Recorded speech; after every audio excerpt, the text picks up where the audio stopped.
On continue ce live du Forum des projets urbains et on reçoit en plateau Lise Bourdelepage. Bonjour Lise. Bonjour. Vous êtes professeure de géographie à l'Université de Lyon 3. Vous êtes aussi présidente de l'Association de sciences régionales de langue française. On reçoit également Christian Brunner en duplex. Bonjour Christian. Bonjour. Vous êtes directeur général de l'Agence d'urbanisme de l'agglomération marseillaise, qui est plus connue sous le nom de la GAM. Et je vais commencer avec vous Lise. On va parler de la nature en ville, une thématique dans laquelle vous êtes spécialisée depuis maintenant plus d'une dizaine d'années. Est-ce que, vous qui êtes spécialisée depuis plus d'une dizaine d'années dans cette thématique, vous avez constaté un nouvel intérêt récent pour ce sujet? Oui, tout à fait. Alors c'est vrai que depuis 2, 3 ans, c'est un sujet qui était montant, vraiment. On voyait que les collectivités territoriales s'en saisissaient. Et puis là, avec la crise sanitaire, ben forcément, ça a mis en lumière l'attrait pour la nature en ville, de la part des citadins d'abord, parce qu'ils en ont été privés. Et ça, c'est première chose. Puis deuxièmement, ben, une prise de conscience finalement que c'est un élément qui est nécessaire à notre bien-être. Et ça s'est positionné un petit peu du côté des acteurs territoriaux, du côté de la société civile, mais aussi les gens, ils l'ont vécu. En fait, le manque d'espaces verts, de promenades qu'ils pouvaient faire, ben, finalement, ils l'ont ressenti en eux et du coup, ils s'en sont bien conscients. À cela s'ajoute aussi que comme le rythme, il s'est vraiment ralenti pendant surtout ce qu'on appelle le grand confinement, donc celui du mois d'il y a un an maintenant, hein, ben, là, le ralentissement, les gens, ils l'ont comment dire, aussi vécu. Enfin voilà, ils l'ont vécu dans leur chair et du coup ils voient bien que finalement la nature peut être un moyen de résoudre ce problème j'allais dire de surcharge virtuelle, de rythme rapide parce que ces espaces sont des espaces où on peut se poser, où on peut ralentir, où on va s'arrêter dans la frénésie quotidienne. Donc du coup il y a plusieurs éléments, mais c'est vrai que finalement la crise sanitaire a été un révélateur de l'attrait pour la nature en ville. D'accord, donc un révélateur de l'attrait de la nature en ville pour les citoyens. Vous, à la gamme, vous avez produit en fin d'année dernière, en décembre 2020, une note intitulée Ville végétale, ville désirable quand la nature prend racine. Ça indique aussi qu'au-delà des citoyens, les agences d'urbanisme prennent en compte cette thématique. J'imagine que c'est quand même une thématique que vous étudiez avant cette note, avant décembre 2020, Christian Brunner. Oui, heureusement, heureusement. C'est vrai effectivement que c'était un sujet qui préexistait, bien entendu, et comme le disait la professeure à l'instant, il y a eu une accélération de la prise de conscience en lien avec la crise sanitaire que l'on continue à traverser malheureusement, et par rapport à cet enjeu-là, on a pu mettre en évidence une sorte effectivement d'accélération de la prise de conscience, mais aussi, on va dire, une plus grande, on va dire, immersion du sujet de la nature en ville dans une approche plus globale de la ville elle-même. C'est effectivement en quoi, effectivement, la façon de fabriquer la ville, la façon de vivre la ville, durement impactée depuis un an, en quoi elle interroge de façon un peu nouvelle la question de la nature en ville qui, bien entendu, préexistait en 2020. Je veux dire, si on n'avait pas pris en compte ces enjeux, on serait presque dans une faute professionnelle, bien entendu. Mais il y a évidemment une accélération et une mise en contextualisation un peu différente avec la crise sanitaire. C'est ce qu'on a un peu voulu montrer dans ce document à vocation pédagogique. Il y a un besoin de la part des citadins de la nature en ville. Pourquoi, en fait, quel effet positif de la nature en ville, Lise Bourdelepage? On s'aperçoit que ça réduit le fait d'habiter dans un quartier où il y a des végétaux, hein. Parce que là, c'est vrai que jusqu'à maintenant, on parle beaucoup de la nature et du monde végétal, hein. Ça a un effet sur nous, sur le stress. On sait aussi que ça peut améliorer le rythme cardiaque parce qu'on va avoir tendance à marcher. Donc, toutes les maladies cardiovasculaires, ça diminue l'anxiété. Ça peut même rendre finalement les gens plus bienveillants envers leurs prochains, donc favoriser l'altruisme. On voit, il y a une étude aux États-Unis qui montre que le taux de criminalité va être plus faible dans des quartiers où les gens où il y a des végétaux. Et également, peut-être un élément qui est très important, en fait, c'est le fait que les gens qui habitent dans des quartiers où il y a une présence du végétal qui est assez importante déclarent un niveau de bien-être supérieur à ceux qui habitent dans un quartier où où la présence de végétal est plus restreinte. Donc, du coup, on voit, enfin voilà, et donc c'est vrai que c'est quand même des enquêtes qui ont été diffusées, les gens en ont pris conscience. Et la crise sanitaire, finalement, pourquoi aussi on a eu cette idée de dire c'est un accélérateur, c'est que finalement les gens, ça a exacerbé les débats sur les effets des activités anthropiques sur la biosphère, hein, notamment, mais aussi sur le climat. Et donc du coup, les gens ils se sont demandé d'où venait cette pandémie, à quoi elle était due, et forcément ils se sont interrogés, ils se sont aperçus qu'ils étaient inclus dans la nature eux-mêmes. Et dans ce cas-là, finalement ils se sont dit ah oui c'est un élément qui est extrêmement important, on en a besoin. Donc du coup ça c'est peut-être un autre aspect des choses qui est moins lié à la question du végétal, mais qui serait plus finalement quelque chose que les gens auraient en eux maintenant, une prise de conscience, mais voilà, plutôt comme le disait aussi tout à fait monsieur, le directeur de l'agence d'Urba de Marseille, que justement, les gens, on était conscients avant, mais maintenant, voilà, ça s'est incarné et les collectivités, les agences vont se saisir de cette question. Du coup, voilà, finalement, c'est quelque chose de bénéfique par rapport à ce qu'on traverse aujourd'hui, un effet bénéfique de la crise sanitaire. C'est assez terrible de dire ça, mais quelque part, peut-être que vous partagez mon idée. Oui, je partage complètement. Dans la publication euh, à laquelle M. Thor faisait allusion, effectivement, on essaie de cocher les cases effectivement d'interpellation thématique de la nature en ville à travers ces effets positifs. Et c'est vrai que je ne veux pas redire ce que vous avez dit, je peux simplement un peu compléter.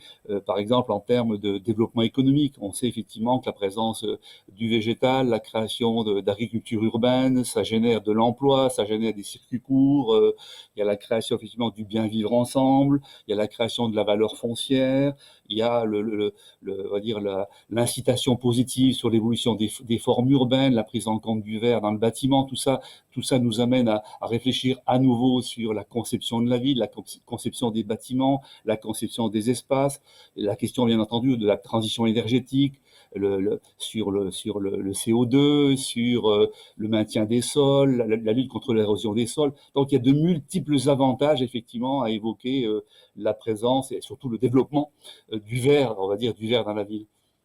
C'est les points auxquels vous faites référence. On va y revenir peut-être un petit peu plus tard.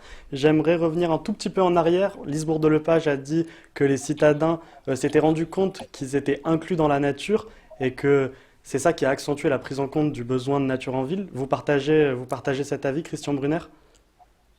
Alors, ça peut être lié quand même à l'endroit où on se trouve. C'est vrai que sur Marseille, qui est entouré effectivement de grands espaces naturels, avec une accessibilité à des espaces naturels qui ne sont pas tous verts, mais notamment je pense au littoral, peut-être que la perception est un peu différente dans une grande ville très étendue, hein, Marseille c'est 2 fois et demi Paris, donc il y a moins cette sensation de densité urbaine, je pense aussi qu'on y reviendra tout à l'heure, il y a peut-être moins, elle existe, mais elle est sûrement moindre qu'à Paris, et donc la perception est un peu différente parce que nous on a fait une carte d'accessibilité, ce qu'on appelle des isochrones sur les espaces verts sur Marseille, on se rend compte que aucun habitant n'est à plus de 10 minutes, soit d'un espace vert de quartier, soit d'un grand espace vert, soit de la couronne périurbaine végétale de Marseille. Donc je pense que la perception est un peu différente ici. Vous en avez parlé un petit peu. Il y a des grands espaces verts, des petits espaces verts. Euh, la nature, elle prend des formes différentes. Lise Bourdelepage, vous appelez Ouais. ça la nature plurielle. Dans la note de la gamme, vous parlez de nature multiforme. D'abord, Lise Bourdelepage, quelle forme peut prendre la nature? Le souci, justement, c'est que souvent, quand on parle de nature, on a d'un côté les humains et les non-humains. Alors, du coup, voilà, on parle de nature pour dire tout ce qui nous concerne pas forcément. Donc ça, c'est en cela que c'est un petit peu aussi problématique pour résoudre aujourd'hui l'effet de cette crise qui est lié finalement au fait qu'il y a des interactions, enfin des interconnexions entre les deux et qu'il faut les prendre en compte. Mais alors, si on regarde la nature et qu'on se dit, bon ben voilà, on va parler de la nature, elle est plurielle dans le sens où elle peut être minérale, elle peut être végétale, elle est animale. On peut penser aux éléments naturels comme la terre, l'eau, le feu, le vent. Et puis après, il y a une nature qui peut être domestiquée, une nature qui va être désirée, indésirable. Donc en fait, on pourrait continuer la liste comme ça assez longtemps. Mais en fait, le désir de nature ou l'approche qu'on a de la nature, elle est propre à nous-mêmes, en fait, à notre vécu, à nos ressentis, parce elle relève aussi des perceptions, des représentations. Donc, du coup, voilà. Donc ça, c'est un petit peu finalement les grands ensembles. Et puis après, les formes qu'elle va prendre, ça va être de l'arbre dans la rue, en passant par, comme le disait, alors je ne vais pas retenir Christian Brunner. Brunner, hein, voilà, excusez-moi, comme il le disait, ça va de l'agriculture urbaine, des jardins partagés, des arbres. Ça peut aussi aller sur l'utilisation finalement de la nature pour réduire certaines nuisances qui peuvent être des nuisances donc liées au bruit, etc. Donc en fait, elle peut prendre différentes formes. Et la nature aussi, c'est l'eau. Donc c'est le fleuve. Là pour Marseille, ça va être la mer. Et donc du coup, et de l'autre côté, il y a le monde animal. Et ça, souvent, on l'oublie un petit peu parce que souvent on le perçoit comme quelque chose plutôt du côté indésirable. On va le qualifier de ce côté-là. Mais en fait, il y a un certain nombre d'animaux qui devraient être considérés comme désirables. Enfin, mais bon, ça c'est encore une autre chose. Par exemple, vous pensez à quoi? Certains animaux comme les abeilles, on est content d'avoir des petites abeilles, ça c'est sûr. Alors peut-être qu'à force d'en avoir partout en ville, ça pose un problème en termes de biodiversité sur les catégories d'abeilles. Mais par exemple, quand vous êtes à une terrasse de café, vous n'allez pas être content d'avoir une dizaine d'abeilles autour de vous parce que vous êtes en train de boire un jus d'orange ou quelque chose. Donc là, il y a eu des stratégies des cafetiers cet été pour que les abeilles finissent dans une solution sucrée dans le 13e arrondissement de Paris, par exemple. C'est-à-dire qu'il y a une nature qui serait désirable et une nature, au final, qui ne le serait pas. Christian Brunner, peut-être, vous êtes d'accord avec ça? Il ne faut pas qu'elle nous dérange, Non, la nature. non, j'ai pas une vision si pessimiste que ça. Je trouve que j'essaie de tirer bénéfice de tout ce qu'apporte la nature sous toutes ses formes. Bon, effectivement, la nature, si j'ai plus un propos, on va dire, d'urbaniste et d'aménageur, je dirais effectivement la nature, ça va du grand paysage, des grands territoires jusqu'à la micro-parcelle, hein. Ça passe par des grands corridors écologiques, des grandes unités paysagères, et ça atterrit jusqu'à effectivement des ripisylves, des délaissés de voirie, de la végétation dunaire pour ce qui concerne le littoral à Marseille. Donc oui, c'est ça, on est vraiment sur un chaînage de la grande échelle à la petite échelle. On est sur un chaînage, on va dire, entre le domaine public, le domaine privé qui est clos, le domaine privé qui se voit de l'extérieur, l'aménagement définitif d'un espace, son aménagement provisoire. Ah oui, c'est à la fois une notion intemporelle, progressive, avec des séquençages différents. Voilà, pour moi, c'est une notion, sans jeu de mots, vraiment une notion vivante et avec des traductions bien différentes selon les territoires. Vous avez parlé des espaces privés. Est-ce que vous expliquiez qu'en fait, la nature qu'on peut voir qui est dans les espaces privés, est-ce que ce serait comme dire que la nature des espaces privés, c'est un bien commun quand même? Alors, voilà, je trouve que le bien commun, j'avoue que j'aime pas trop ces, ces langages un peu de bien commun.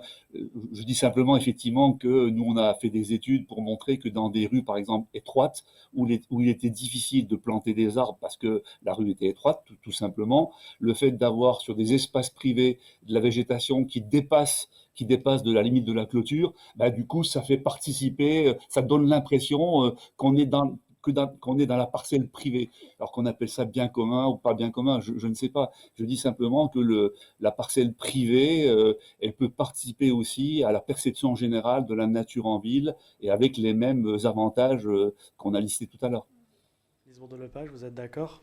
La question, je pense que c'est une question de la propriété en fait, parce que là, du coup, on a des éléments végétaux qui vont être dans des espaces privés. Ça peut être aussi des espaces d'entreprise, ou alors les grands ensembles, ou simplement des copropriétés. Donc là, il y a tout un travail là-dessus de faire pour pouvoir qu'on ait des corridors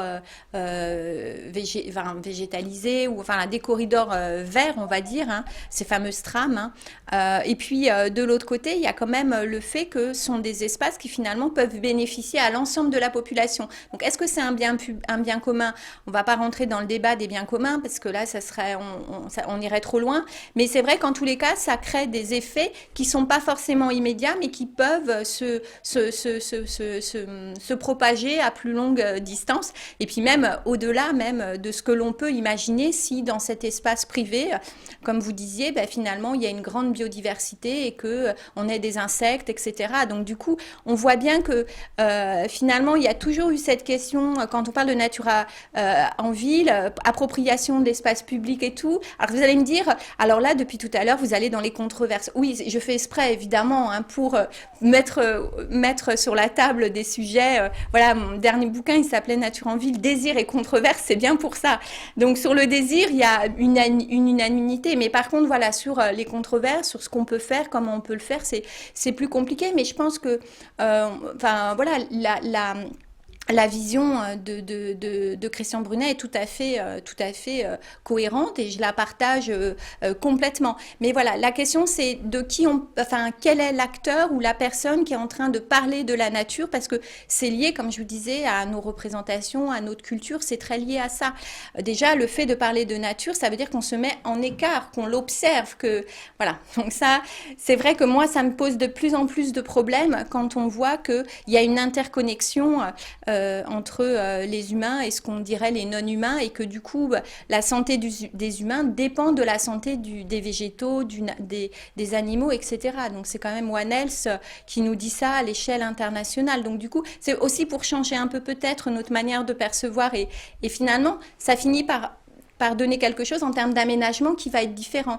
Donc voilà, on a ce que je peux dire en fait, mais je suis complètement d'accord avec ce qui a été, ce qui est dit jusqu'à maintenant. Je reviens un tout petit peu en arrière sur parcelles privées, parcelles publiques. Vous nous avez parlé des grands ensembles, des espaces d'entreprise. C'est des espaces auxquels on ne pense pas directement quand on pense à la nature. Est-ce que, Christian Brunner, l'importance de la nature en ville, elle nous invite à réinterroger le modèle économique foncier? Ah, tout à fait. Je veux dire, c'est vraiment, puisque Madame la professeure parle de controverse, là, par rapport à ce qu'elle vient de dire sur la notion de bien commun, l'appartenance à un sens un peu collectif, s'oppose ou doit être mis en exergue la question, on va dire, de la valeur du foncier. Et si on considère que la nature est un bien commun, est-ce qu'il ne faut pas indemniser le propriétaire qui, du coup, ne peut pas exploiter son terrain comme il pourrait l'exploiter et du coup, il contribue, on va dire, à un bien-être collectif sans pouvoir valoriser, entre guillemets, son terrain comme tout propriétaire a l'intention de le faire. Donc, ça pose le vrai problème dans l'aménagement urbain, de l'aménagement des villes. Hein, on pense la ville par le plein. Et en fait, on se rend compte que l'enjeu de la ville de demain, c'est l'enjeu de la ville par le vide. C'est comment effectivement on valorise le vide. Alors le vide, c'est notamment les espaces publics, c'est aussi les terrains non construits, et c'est souvent sur ceux-là qu'on va retrouver de la nature. Donc, ils n'ont pas de valeur économique, ou ils n'ont pas la même valeur économique, et pourtant, ils ont une valeur collective qui ne leur est pas reconnue, puisqu'effectivement, on prive le propriétaire d'une valorisation qu'il pourrait. Donc, c'est un vrai sujet sur la façon dont les valeurs foncières, les valeurs cadastrales sont calculées, alors qu'aujourd'hui, un terrain bâti, il a plus de valeur qu'un terrain nu. Et peut-être que demain, il faudrait peut-être changer les choses. Ou alors imaginer que si effectivement, cadastralement, la valeur d'un terrain nu reste moins forte qu'un terrain bâti, il faut peut-être un mécanisme de compensation. Voilà, je pense qu'il faut dorénavant se poser cette question-là parce que on est dans cette logique aussi de ville compacte, de sobriété foncière, de densité raisonnée. Hein, je pense que peut-être qu'on y reviendra dans notre échange. Tout ça, ça interroge autant les vides de la ville que les pleins de la ville. Or, les vides, ils sont pas aujourd'hui considérés de la même façon que les pleins, Ils du ont dans point de le vue page, économique et fiscal. Christian Brunner a dit, ils ont une valeur collective, ces vides. Vous partagez cet avis? Ils ont une valeur, il faut leur donner une valeur ou justement, Est-ce que c'est pas un peu tomber dans un piège que de leur donner une valeur à ces espaces? Bah, c'est toute la question parce que là, on parle des vides, mais dans ce cas-là, on pourrait parler de la fonction du trottoir. Et aujourd'hui, on voit que sur le trottoir, bah, il y a quelques études qui sont menées. Le nom de la personne m'échappe, donc faut pas qu'elle m'en veuille. Mais sur le trottoir, elle montre qu'il y a aussi que les collectivités territoriales doivent se saisir de la question du trottoir parce qu'il y a un risque finalement, entre guillemets, de financiarisation du trottoir ou de non-contrôle du trottoir par les collectivités. C'est-à-dire qu'on pourrait les mettre pratiquement en gérance. Et donc du coup sur les vides, voilà, si on pense aussi bah, finalement au trottoir assez vide dans la ville, le problème on comprend pourquoi on les appelle vides, mais en fait ils ont une vraie fonction. En fait, c'est des espaces d'aération. Voilà, les délaissés, on parle de délaissés urbains. Donc du coup au moment d'Haussmann, on faisait des squares à ces endroits-là. Voilà. Et la question qui se pose, c'est que finalement, je ne sais pas s'il faut leur donner une valeur économique. Effectivement, dans le monde dans lequel on vit, on aurait tendance à dire qu'il faut leur donner une valeur, comme vous dites, il faut leur donner finalement que les gens récupèrent bah, une rente en fait du fait d'avoir laissé l'espace vide. Je l'entends tout à fait, mais du coup finalement, on va finir par tout finalement donner une valeur économique à tout. Et est-ce que c'est ça là, est-ce que c'est vraiment ça la solution? Dans le modèle dans lequel on se situe, on aurait, en tant qu'économiste, j'aurais tendance à dire, bah oui, vous avez raison. Mais en fait, est-ce qu'on ne doit pas justement aujourd'hui changer de perception? Est-ce que finalement, il faut vraiment monétariser la chose, quoi? C'est le risque de la monétarisation de la nature, en fait. Donc là, voilà, ça c'est une grande question et qui n'est peut-être, qui dépasse peut-être même le chercheur en géographie ou en économie ou l'urbanisme et qui s'intéresse plutôt à la philosophie, en fait. Donc là, voilà, donc je vais en touche, hein, vous avez compris. Christian Brunner, ça vous ferait craindre aussi cette monétarisation de la nature? Non, vous craignez pas ça, qu'elle soit instrumentalisée? Je la crains pas, je la crains pas. Je dis effectivement que le problème se pose effectivement, où on a deux statuts différents de domanialité. Et je dis en ce moment où on met l'accent sur la ville avec une densité raisonnée, où on met l'accent sur la question de la sobriété foncière, je trouve normal, je répète, de se poser la question d'une différence d'usage et de traitement entre un terrain nu et un terrain occupé, terrain qui a été boisé pendant des dizaines d'années.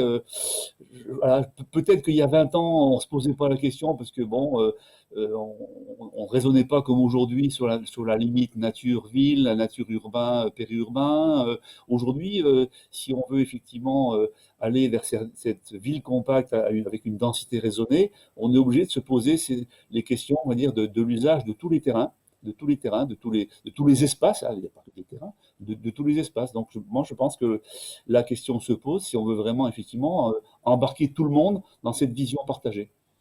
Il Parce n'y a que pas que les collectivités publiques. Souvent, on réduit l'aménagement à des questions de politique publique. Il y a aussi, effectivement, ben, les usagers, certains propriétaires, les copropriétaires. Je prends l'exemple tout à l'heure, je ne sais plus si c'est vous, madame le professeur, qui citait les grandes copropriétés. Ben, souvent, elles ont beaucoup de foncier. Elles ont beaucoup de foncier. Donc, d'un point de vue, on va dire, technique, on pourrait dire, ben, il y a du foncier disponible, on va pouvoir construire de façon supplémentaire sur des terrains largement sous-équipés ou sous-densifiés et tout. Mais en même temps, c'est souvent des grandes propriétés avec de très beaux boisements, du moins c'est le cas sur Marseille. Et on se dit que ça serait dommage de densifier ces terrains-là alors qu'ils ont un usage au niveau peut-être même agricole pour certains ou sylvicole. Voilà, donc la vraie. Je trouve que c'est ça aujourd'hui. J'ai pas la réponse et la réponse n'est pas binaire. Hein, c'est pas oui ou non. Et je trouve que c'est ça de se poser cette question-là aujourd'hui, de la façon dont on apprécie l'usage et la valeur d'un espace, pas que d'un terrain, qu'on l'inscrive dans une temporalité. Là aussi, c'est nouveau par rapport à ce qu'on faisait avant. Aujourd'hui, il faut qu'on accepte de ne pas occuper un terrain. On dit, ce terrain-là, ben, on va l'occuper dans 20 ans. Et qui sait, voilà, qu'est-ce qu'on fait de ce terrain-là pendant 20 ans?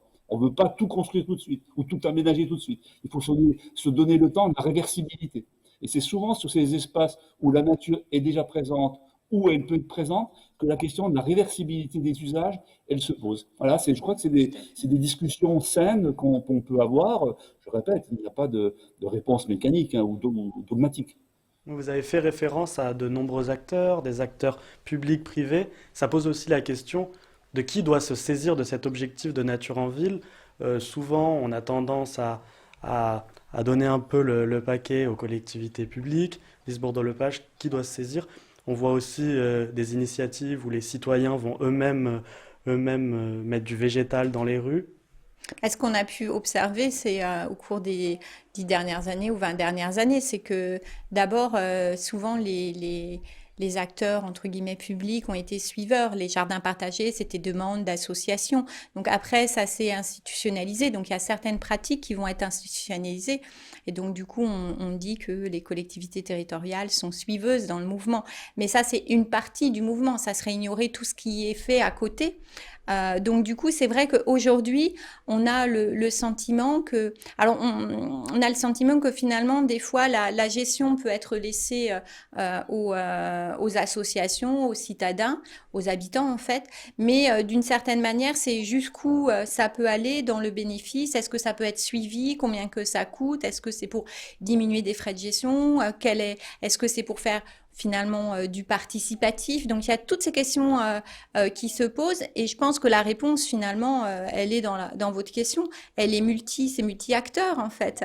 Donc c'est vrai que pour réglementer, bah, les citoyens, enfin les citadins vont avoir du mal ils peuvent pas réglementer. C'est pas eux qui peuvent énoncer des normes et dire on va faire comme ça plutôt que comme ça. Ça, on voit bien que c'est les municipalités qui vont le faire ou d'autres structures. Mais donc du coup, sur certains signaux forts, je pense que les municipalités, les collectivités peuvent donner l'élan.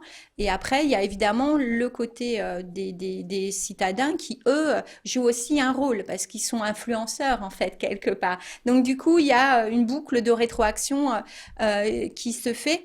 La seule chose qu'on peut dire, c'est que il y a de très chouettes expériences, mais qu'en même temps, quand on étudie par exemple ce qui se fait sur la végétalisation, notamment là je pense au 13e ou à Lyon, hein, puisqu'on a un projet de recherche dessus, enfin une thèse qui est dessus, on s'aperçoit que souvent il y a un enthousiasme, que c'est des personnes plutôt aisées qui vont demander par exemple de cultiver un pied d'arbre, hein, je pense à ça dans le 13e, puis au bout d'un certain temps, ben, finalement, c'est quelqu'un d'autre qui va se saisir de l'entretien de l'arbre, parce qu'il n'a pas forcément les moyens de pouvoir faire la demande sur Internet. Donc on voit bien, voilà. Et puis au bout d'un certain temps, bah, des fois il y a quand même les coûts, il faut mettre des graines. Donc comment c'est organisé? Donc on voit bien que là il y a plusieurs rôles et qu'il faut qu'il y ait une coordination finalement, une entente entre les différents acteurs. Donc voilà, la réponse elle est multi-acteurs. Je pense que Christian Brunet ça sera tout à fait d'accord. Vous êtes d'accord? J'espère, du coup j'espère. Oui, non, non, mais j'ai rien à rajouter. Je partage complètement cette présentation. J'ajoute simplement un point, mais pour la conforter, c'est que on voit de plus en plus qu'on a des demandes d'intervention, ce qu'on appelle un peu des micro-interventions, ce qu'on appelle aussi des pocket plays, c'est-à-dire en fait, on est plus uniquement, on va dire, dans les aires d'alignement, dans les grands parcs, on est des fois dans des pieds d'immeubles, dans des têtes d'îlots où on va, où, quand on supprime 2 places de stationnement, on va avoir le réflexe de mettre 3 arbres à la place de 2 places de stationnement. Donc oui, on est vraiment dans des réponses très adaptées et qui sont très attendues des usagers, quoi. On est encore parfois dans des grands gestes, dans des créations de grands espaces, bien entendu, et heureusement, mais on est de plus en plus dans des réponses, on va dire, très à la micro-échelle, mais qui sont très, très importants, qui vont apporter un peu d'ombre sur un secteur. Par exemple, quand on met des arbres, il y a plusieurs collectivités qui travaillent à Paris, Marseille, Lyon, je ne sais pas, mais je pense qu'ils doivent le faire aussi. Quand on végétalise les cours d'école, par exemple, des choses comme ça. Voilà, on est bien effectivement et là, c'est plutôt, là, c'est les enfants des écoles, la communauté enseignante. Voilà, donc je trouve que c'est bien, on est vraiment dans une prise de conscience et des demandes d'action de toute nature. Oui, une action, une intervention dans la dentelle en fait. Oui. Voilà, c'est ça. Voilà, voilà. J'aurais une question à vous poser. Peut-être je vais commencer par Lise Bourdeau-Lepage, après à Christian Brunner. quand on pense à la nature en ville, on pense souvent à développer la nature en ville. Est-ce que, avant de développer, il ne faut pas penser à la conserver, à la protéger? Oui, bah oui, ça revient à ce qu'on disait justement, une idée qu'on partageait avec Christian, c'était l'idée de dire, bah, finalement, il y a ce qu'il appelait les vides, il faut leur donner une valeur. Finalement, c'est aussi peut-être dans certains cas, bah, les épargner ou se dire, on les laisse comme ça parce qu'ils apportent des bénéfices et on va faire en sorte que cette valeur soit reconnue.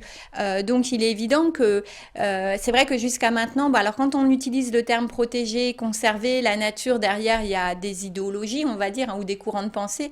C'est vrai que le mot épargner, finalement, il est peut-être un peu fort, mais quelque part, ben, on va épargner certaines artificialisations, reconnaître que ce vide-là, il a un sens et que c'est pas du vide. En fait, c'est tout sauf du vide, en fait, quelque part. On parle de vide et plein parce que voilà, c'est une notion, mais c'est ce que nous expliquait Christian Brunet, c'est que justement, il y a quelque chose dedans. Et oui, évidemment, le mot épargner, finalement, est assez, bah, enfin, il est neutre tout en étant très fort. Mais bon. Christian Brunner, dans l'étude de la gamme, il y a un état des lieux de la nature en ville dans l'agglomération marseillaise. C'est important et ça participe aussi à la protection au fait d'épargner la nature en ville.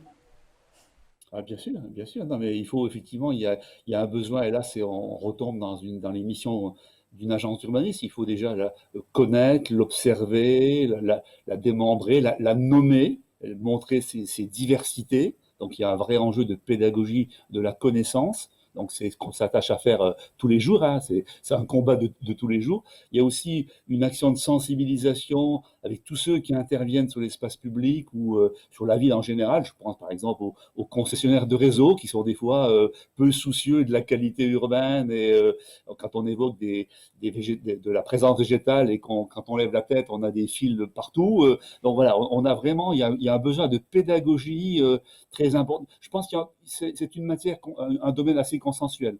Il faut effectivement qu'on progresse dans la connaissance, avec des outils de connaissance, des outils de mesure, d'évaluation, la prise en compte de changements de paradigme, la façon de gérer des réseaux, de faire passer des tuyaux dans les, euh, dans les caniveaux, des choses comme ça. Tout ça doit être un peu revu à l'aune d'une plus grande présence et d'un plus grand respect de la nature en ville, celle qui existe déjà et celle qu'il faut développer, quoi. Hmm.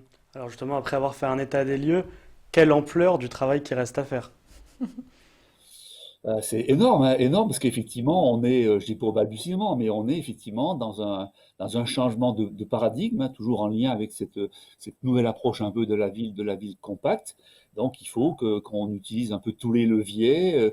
Je viens de parler de la connaissance, il y a les leviers effectivement de la planification. On a quand même des outils juridiques en France qui permettent, notamment à travers les documents d'urbanisme, de travailler pour un meilleur développement. L'outil de la pédagogie, le travail avec les usagers, avec les scolaires. Donc nous, on fait beaucoup de documents pédagogiques, hein. Vous avez vu là, dans la petite brochure à laquelle vous faites allusion, il y a des petites, des croquis, on va dire, assez sympathiques à regarder et tout. Donc ça, ben, on sait que c'est beaucoup téléchargé sur notre site internet parce qu'effectivement, on sait qu'il y a des instituteurs, des professeurs qui les utilisent pour faire de la pédagogie. Donc effectivement, il y a un travail de sensibilisation très très important, multi-acteurs. Tous les acteurs sont concernés et on doit pouvoir effectivement cheminer ensemble parce que je répète, moi je mets de côté peut-être des fois l'idéologie ou le dogmatisme et tout. Il y a un consensus sociétal sur effectivement la ville désirable. Si on veut continuer, nous on est ici un peu inquiet sur, on va dire, la ville dématérialisée, la smart city qui aurait tendance peut-être à déshumaniser les villes. Et on sait que la nature en ville est justement un lieu d'ancrage de l'humain dans la ville. Mais il faut le faire avec respect, il y a un dialogue respectueux à avoir et tout. Et donc tous les acteurs, les élus, les techniciens, les aménageurs, les habitants, bien entendu, sont très, très, très concernés. Donc voilà, je pense il y a un gros potentiel de développement. Alors peut-être ce sera le mot de la fin. D'abord pour vous, Lise Bourdeau-Lepage, est-ce que au final, après tout ce que vous avez dit, vous deux, est-ce que la ville, dans sa constitution, elle s'oppose à la nature? Bah là, ce qu'on est en train de dire, c'est que justement, si on l'a opposé à certaines périodes de l'histoire humaine, aujourd'hui, on essaye de créer une nouvelle alliance, justement, et de faire en sorte que bah, la ville respecte la nature ou épargne la nature sert à la ville pour qu'elle soit bien et pour qu'on vive bien et pour qu'on ait une ville désirable. Donc ça, c'est quand même, voilà, on est dans un nouveau moment, on est en train de tisser une nouvelle alliance. Ça changera un petit peu de ce qui s'est passé dans le passé, en fait, hein. Et donc, du coup, oui, ça serait le mot de la fin, une nouvelle alliance, ville et nature. Et ça serait plus la nature en ville, mais la nature et la ville. Christian Brunner, La nature et la ville, à l'aube d'une nouvelle alliance?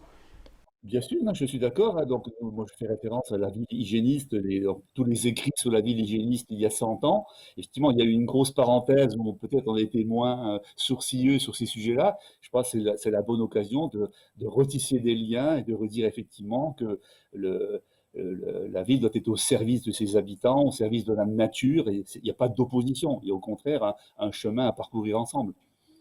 Christian Brunner, Lise Bourdeau-Lepage, merci de nous avoir apporté votre expertise sur ces sujets. Restez avec nous, le live du Forum des projets urbains, ça continue.